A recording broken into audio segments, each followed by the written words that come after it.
آج کل دنیا بھر کے نیوز چینلز ایک دفعہ پھر فلسطین کی طرف دیکھ رہے ہیں۔ آخر فلسطین میں ایسا ہے کیا کہ ہر تھوڑے عرصے بعد فلسطین ہر طرف نیوز چینلز پہ نظر آتا ہے اور پھر یکایک دوبارہ غائب ہو جاتا ہے۔ آخر 7 اکتوبر 2023 کو حماس نے ایسا کیا کر دیا کہ فلسطین کے اوپر اسرائیل ایک دفعہ پھر حملہ کرنے کے لیے تیار ہو گیا؟ کیا یہ تمام تر مسئلہ 7 اکتوبر 2023 سے ہی شروع ہوتا ہے یا اس کی کچھ ہسٹری بھی ہے؟ Let's look at the history of the conflict. جب ہم تاریخ پہ نظر ڈالیں، اس تمام تر مسئلے کی جڑیں جا کے یورپ سے ملتی ہیں، جہاں یورپ کے اندر موجود جیوز کو عیسائیوں کی جانب سے حد سے زیادہ ڈسکریمنیشن، ریسزم اور اینٹی سیمیٹزم کا سامنا کرنا پڑتا تھا۔ اسی چیز کے تدارک کے لیے ورلڈ زائنسٹ آرگنائزیشن کی بنیاد تھیوڈور ہرزل 1897 میں رکھتے ہیں۔ اسی سال جوڈن اسٹیٹ نام کی ایک کتاب میں تھیوڈور ہرزل یہ سجیسٹ کرتے ہیں کہ جیوز کے لیے نیشن ہوم کے طور پہ ارجنٹائن یا فلسطین میں سے کسی ایک جگہ پر نیشن اسٹیٹ بنائی جائے جہاں جیوز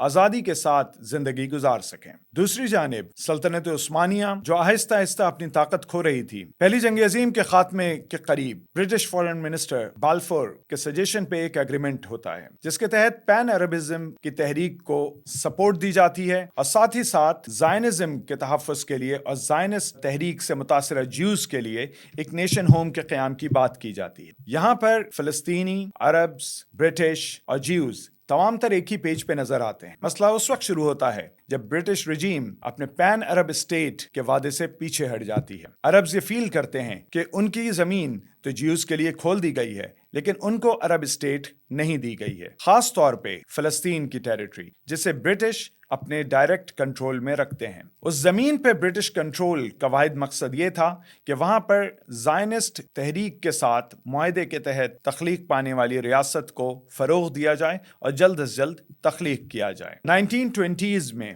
فلسطین میں موجود مسلمان اور کرسچن یہ فیل کرنے لگتے ہیں کہ ان کی ٹیریٹری جیوز کے لیے اوپن ہو چکی ہے، لیکن یہاں پر خود مسلمانوں اور کرسچن کے رائٹس پامال ہو رہے ہیں، جس کی وجہ سے وہاں پر ریزسٹنس موومنٹ کا آغاز ہوتا ہے۔ اس کے بعد دوسری جانب جوئش امیگریشن بڑھتی جاتی ہے اور اس کی بیک پر تمام تر سپر پاورز موجود ہوتی ہیں۔ دوسری جنگ عظیم کا آغاز ہوتا ہے اور ہٹلر کے ظلم و ستم کے بعد وہاں پر موجود جیوز زیادہ تیزی سے فلسطین کی جانب منتقل ہونے لگتے ہیں۔ دوسری جنگ عظیم کے خاتمے پر یونائٹڈ نیشنز یہ سجیسٹ کرتی ہے کہ فلسطین کی ٹیریٹری پر ایک جیوز کے لیے اور ایک عربز کے لیے الگ اسٹیٹ بنائی جائے، لیکن اس کے برعکس 1948 میں ایک جوئش اسٹیٹ کے قیام کا اعلان کر دیا جاتا ہے جو ہے اسرائیل، اور same day U S president Henry S Truman Israel کی اسٹیٹ کو ریکگنائز کر لیتے ہیں۔ یہاں سے کانفلکٹ بڑھ جاتا ہے اور اس کے بعد تمام تر عرب اسٹیٹس اسرائیل کے مقابلے پہ جنگ کا آغاز کر دیتی ہیں، لیکن اس کا نتیجہ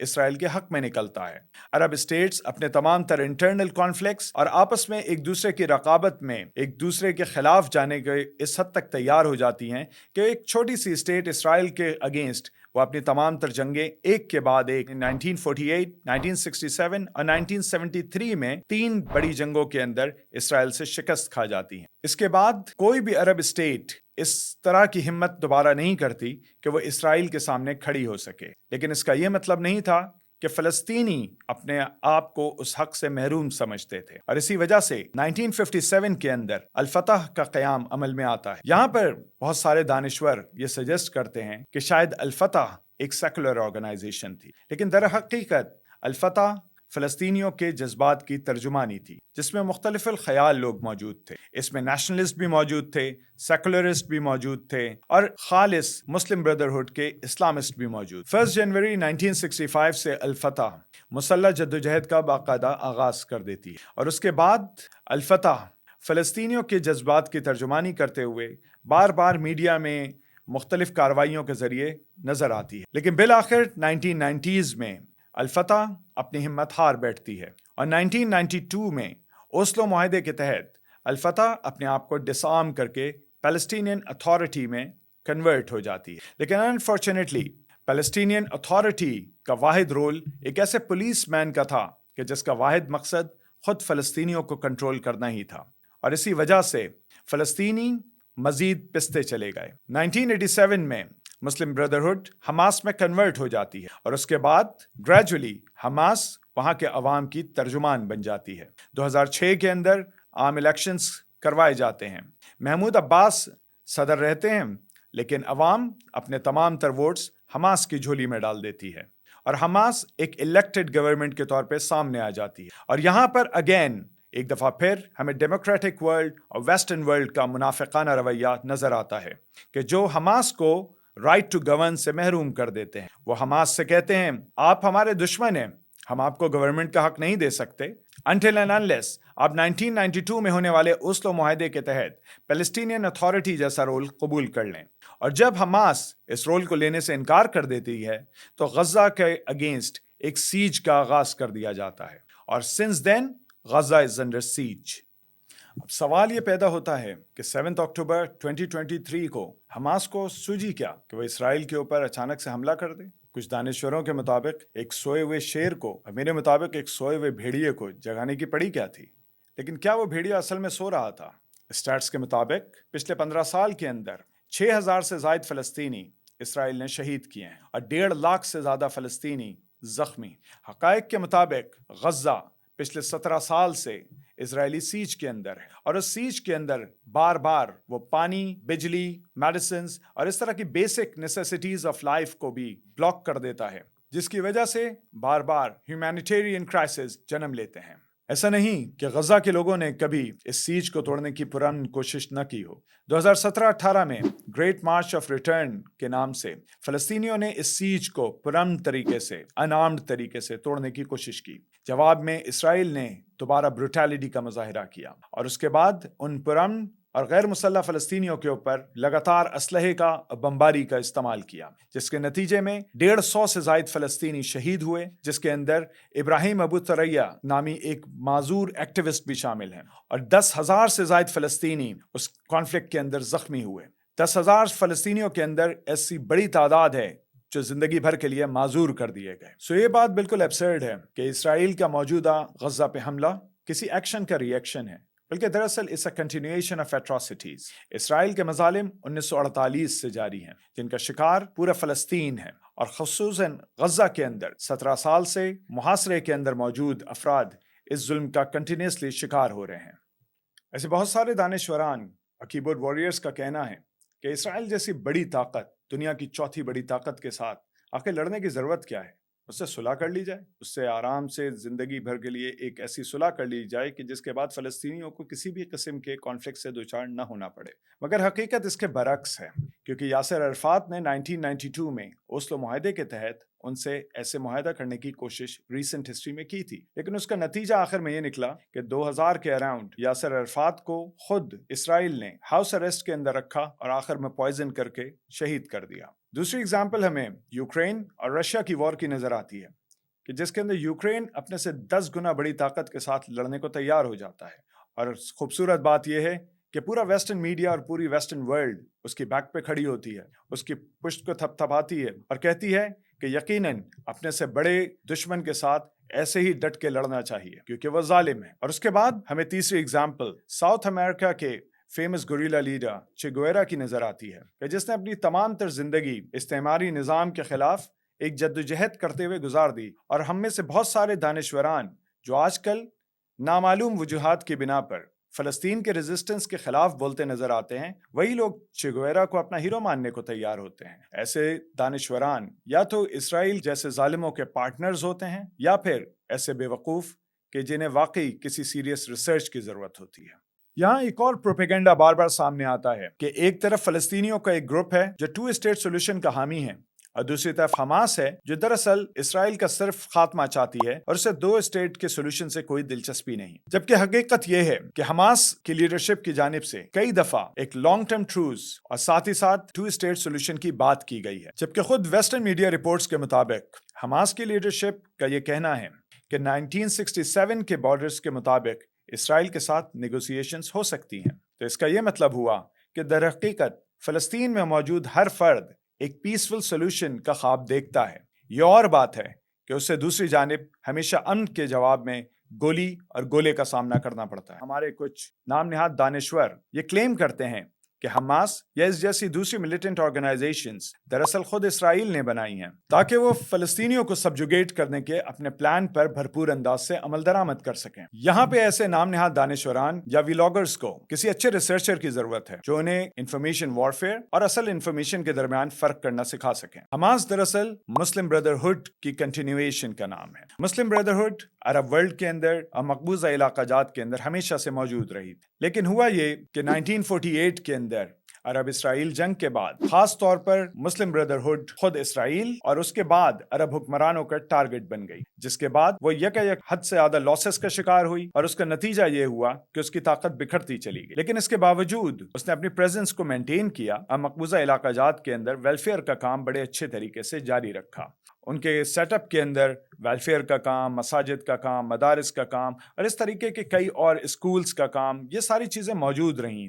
لیکن وہ اپنے آپ کو اس قابل نہیں بنا سکے تھے کہ وہ ایک ملیٹنٹ آرگنائزیشن کے طور پہ سامنے لا سکیں۔ 1960s سے لے کے 1980s میں غزہ اور دیگر جگہوں کے حالات اس حد تک دگرگوں ہوتے گئے کہ وہاں پر جب 1987 کے اندر پہلی انتفاضہ کا آغاز ہوتا ہے تو اس وقت اخوان المسلمون یہ فیل کرتی ہے کہ اب ہمارے پاس اتنی طاقت بھی موجود ہے کہ ہم اس کے اگینسٹ ریزسٹنس کا پارٹ بن سکیں، اور یوں 1987 کے اندر حماس وجود میں آتی ہے۔ یہاں کچھ لوگ ہمیں ویسٹرن میڈیا پہ بھی اور لوکل میڈیا پہ بھی یہ نیریٹو بھی کہتے ہوئے نظر آئے کہ حماس دراصل لوگوں کی ریپرزنٹیٹیو نہیں ہے اور بہت سارے لوگ حماس کے خلاف ہیں۔ میرا سوال بہت سمپل سا ہے، کیا جو بائیڈن کو امریکہ میں ہر فرد پسند کرتا ہے؟ کیا رشی سنک کو UK کے اندر ہر فرد پسند کرتا ہے؟ کیا بینجامن نیتن یاہو کو خود اسرائیل کے اندر ہر فرد پسند کرتا ہے؟ یقیناً ایسا نہیں ہے، کیونکہ ایک ڈیموکریٹک اسٹیٹ کے اندر ایک آرگنائزیشن کے سپورٹرز بھی ہوتے ہیں اور اس کے مخالف بھی ہوتے ہیں۔ یہاں خود پاکستان کی ایگزامپل لے لیں، جہاں آپ کو عمران خان، نواز شریف،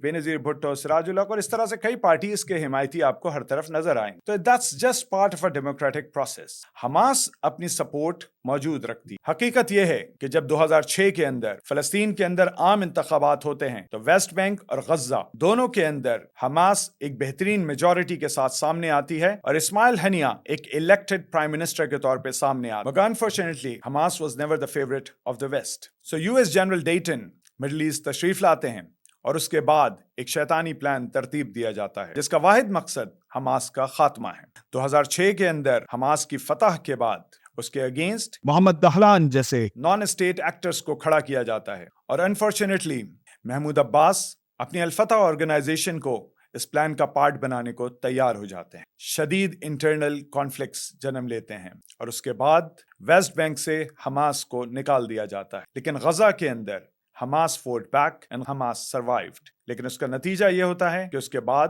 ویسٹ بینک کے اندر الفتح کی حکمرانی نظر آتی ہے اور غزہ کے اندر حماس کی۔ محمود عباس کی اسی پالیسی کے سبب وہ گریجولی اپنا اعتماد عوام میں کھوتے جا رہے ہیں۔ حالیہ سٹیٹس کے مطابق بھی وہ اپنی مقبولیت کے حساب سے ریکارڈ لو پر ہیں، اور دوسری طرف ویسٹ بینک میں رہنے والی فلسطینی عوام جو مسلسل مسائل سے دوچار ہے، مسلسل اسرائیلی اٹیکس کا شکار ہے۔ جنین بریگیڈ، لائنز ڈین اور اسی طرح کے چھوٹے ملیٹنٹ گروپس کے ذریعے اپنے آپ کو مجتمع کر کے اسرائیل کے لیے درد سر بنتے جا رہے ہیں۔ 7 اکتوبر 2023 کو بھی اسرائیل کی فوج کا ایک بڑا حصہ ویسٹ بینک پہ ڈیپیوٹیڈ تھا، جو اس بات کا عکاس ہے کہ اسرائیل کو در حقیقت ویسٹ بینک میں بھی شدید ریزسٹنس کا سامنا ہے۔ آج کل ویسٹرن میڈیا بڑے زور و شور سے یہ ایک نیریٹو بلڈ کرتا نظر آتا ہے کہ حماس سویلینز کو ٹارگٹ کرتی ہے، اور دوبارہ 7 اکتوبر 2023 کو حماس نے سویلینز پہ حملہ کیا۔ یہاں پر اس قسم کی بھی فیک نیوز پھیلائی گئی کہ حماس نے 40 بچوں کے سر کاٹ دیے، اور مزے کی بات یہ ہے کہ اس فیک نیوز کو اس شدت سے پھیلایا گیا کہ ایون پریزیڈنٹ آف USA اس بات پہ تقریباً یقین کر بیٹھے۔ انہوں نے بھی اپنی پریس کانفرنس میں یہاں تک کہہ دیا کہ انہوں نے اس طرح کے ایویڈنسز دیکھے ہیں کہ 40 بچوں کے سر حماس نے کاٹے ہیں، اور بعد میں واشنگٹن انتظامیہ کو اس پہ پشیمانی کا اظہار کرنا پڑا اور یہ بات کہنی پڑی کہ اصل میں کوئی ایویڈنسز نہیں تھے، بلکہ ایک اسرائیلی نیوز رپورٹ کے مطابق انہوں نے یہ بات کی تھی، جبکہ حقیقت یہ ہے کہ اسرائیل کی بمباری کے نتیجے میں غزہ کے اندر پہلے 4 دنوں کے اندر 400 کے قریب بچے اپنی جانیں گنوا بیٹھے۔ یہاں پر ہمیں ویسٹرن میڈیا کا یہ دوہرا اور منافقانہ رویہ بہت کھلا نظر آتا ہے کہ وہ ہمیشہ اسرائیل کو ایک وکٹم کے طور پہ پیش کرتے ہیں، جبکہ حقیقت اس کے بالکل برعکس ہے۔ حقیقت یہ ہے کہ فلسطینی 1920 کی دہائی سے ایک وکٹم کے طور پہ اسرائیل کے ہاتھوں اور مغربی طاقتوں کے ہاتھوں پس رہے ہیں۔ مغربی طاقتیں مسلسل اسرائیل کو اسلحہ پرووائیڈ کر رہی ہیں۔ چرچل کے زمانے سے جب زائنسٹ موومنٹ نے اور ہیگنا جیسی دہشت گرد تنظیموں نے اپنا پاس اسلحہ جمع کرنا شروع کیا تو برٹش رجیم نے اس معلومات کے حصول کے بعد بھی ان کے خلاف کوئی ایکشن نہیں لیا، بلکہ اس کے برعکس فلسطینیوں کا قتل عام کرنے کو بہتر سمجھا۔ اور اس کے بعد یہ continuation of atrocities from Israel backed by the Western regimes continued for so long that until now in 2023 when we are doing this video this continuation of atrocities is still ongoing۔ جب ہم waste کی hypocrisy کی بات کرتے ہیں تو اس کا یہ مطلب نہیں کہ ہم ویسٹ میں رہنے والے تمام تر افراد کو اسرائیل کا حامی سمجھتے ہیں، کیونکہ حقیقت اس کے برعکس ہے۔ ہمیں نظر آتا ہے کہ وہاں پر بہت بڑے بڑے سیاستدان، وہاں کے میڈیا پرسن، وہاں کے سیلیبریٹیز اصل میں اسرائیل کے مظالم کے خلاف نہ صرف بولتے ہیں بلکہ باقاعدہ طور پر پروٹیسٹ میں حصہ بھی لیتے ہیں۔ بی ڈی ایس موومنٹ جو اسرائیل کے مظالم کے رد عمل میں وہاں پہ اکنامک رسپانس کے طور پہ سامنے آتی ہے، اس کے روح رواں اور تمام تر یورپ میں، امریکہ میں، ہر جگہ چلانے والے دراصل ویسٹرن پیپل ہی ہیں، وہاں کے لوکلز ہی ہیں جو ان تمام تر موومنٹس کو چلاتے ہیں۔ اسی طریقے سے یہاں میں ذکر کروں گا ریچل کوری کا، کہ جو ایک برٹش ایکٹیوسٹ تھی لیکن وہ اسرائیل کے مظالم کے آگے تن کے کھڑی ہو گئی، اور جب ان کے سیٹلمنٹس وہ بنانے کے لیے آگے بڑھے اور بلڈوزرز لے کے آگے بڑھے تو ریچل واز دیئر، اور اس کے بعد بلڈوزرز نے اس کو کچل دیا اور آخر میں وہ فلسطینی کاز کے لیے اس نے اپنی جان قربان کر دی، لیکن اس سے پیچھے نہیں ہٹی۔ اس طریقے کی بہت ساری گولڈن ایگزامپلز بھی ہمیں ویسٹ میں نظر آتی، اور اسی وجہ سے شاید ابھی تک ویسٹرن میڈیا کے ہپوکریٹک رویے کے باوجود فلسطین کا مسئلہ آج تک ویسٹ میں زندہ ہے۔